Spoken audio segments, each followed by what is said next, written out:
ईशा जब नीचे आ गई तो उदास होकर अपने कमरे में लेट गई और भाभी को जो पसंद है वो काम करती हैं। माँ जी को जो पसंद है माँ वो करती हैं।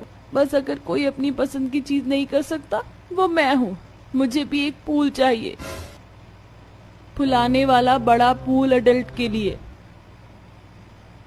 क्या पूल, वो भी अडल्ट्स के लिए? हे भगवान, वैसे सही बोला था एसआरके ने कि किसी चीज को अगर पूरी शिद्दत से चाहो तो पूरी कायनात तुम्हें उससे मिलाने में लग जाती है, और ढूंढने से तो भगवान भी मिल जाते हैं। तो फिर ये पूल क्या चीज है? मैं अब ये टब ही मंगवाऊंगी और इसी को छत पर रखकर मैं अपना पूल बनाऊंगी। रीशा ने उसी वक्त अपना पूल बुक कर दिया।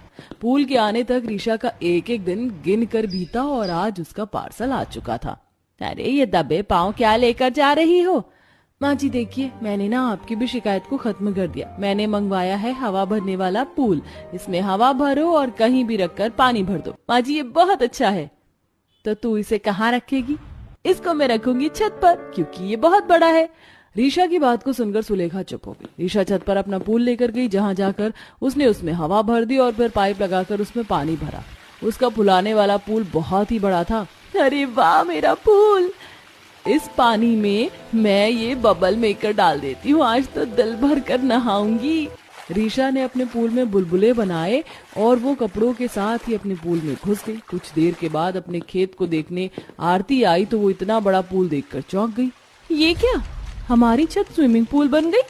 आ जाओ भाभी, इस पूल में बहुत मजा आ रहा है। नहीं नहीं, तुम ही नहाकर मजे करो, मैं तो यहाँ अपनी फसल देखने को आई हूँ। आरती की बात सुनकर ऋषा मुस्कुराने लगी। आज लगभग सारा दिन ऋषा छत पर ही रही।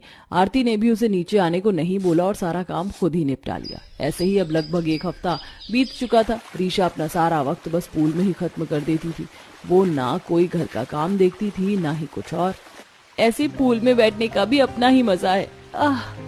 अरे नहीं, मेरा ये साबुन घोला हुआ पानी इन पौधों पर गिर रहा है, कहीं ये खराब ना हो जाए। एक तरफ ऋषा ऐसे बोल रही थी तो वहीं दूसरी तरफ, एक हफ्ते से मैंने अपने पौधों की देखभाल भी नहीं की। ऊपर रीशा अपना पूल बिछाए बैठी रहती है, तो मुझे समझ ही नहीं आता कि मैं अपने पौधों का ख्याल कैसे रखूं। आरती ऊपर जाने में कतराती थी क्योंकि उसके समझ में नहीं आता था कि वो अपने पौधों का ख्याल कैसे रखे। सारी छत को घेरे हुए रीशा सारा सारा दिन पानी में बैठी रहती थी।